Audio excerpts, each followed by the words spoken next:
खुशालभाई जाधव, રહેવાસી ટોકરાળા, મરહુમ મોંઘીબેન મકવાણા પોતે ખૂબ ઉચ્ચ શિક્ષણ મેળવીને એમફિલ સુધી અભ્યાસ કરી 1993ની અંદર શૈક્ષણિક સંકુલની સ્થાપના કરી।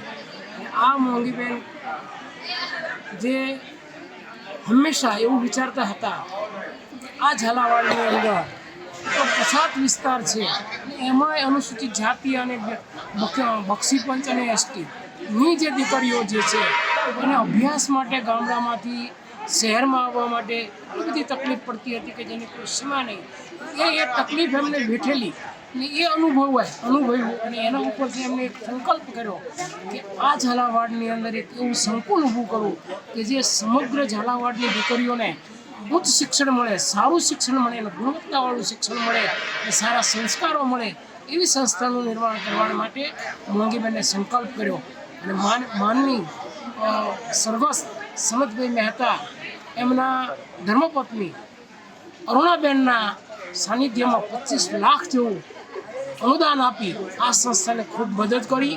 સંસ્થાના આગેવાનો અને કાર્યકરોએ સતત મહેનત કરી અને આ જે સંસ્થા ઊભી થઈ એમાં સમાજના આગેવાનોએ પણ ખૂબ સારું એવું દાન આપેલું છે, બીજી જ્ઞાતિના આગેવાનોએ પણ ખૂબ દાન આપ્યું છે। ત્યારે આ એક આપણે જે અત્યારે ભવ્ય સંકુલ જોઈ રહ્યા છીએ એ સંકુલનું જે નિર્માણ થયું છે એના પાયામાં મોંઘીબેન છે અને મોંઘીબેનની જે તપસ્યા હતી, મોંઘીબેનનું જે શ્રેય હતું કે આ ઝાલાવાડની અંદર એક ભવ્ય સંકુલ બને અને આપણે જોઈ રહ્યા છીએ કે આ 2 મંજિલી સંકુલ જે અહીંયા આપણે જોઈ રહ્યા છીએ કે મોંઘીબેનનું જે સ્વપ્ન હતું એ સ્વપ્ન સાકાર થયું છે।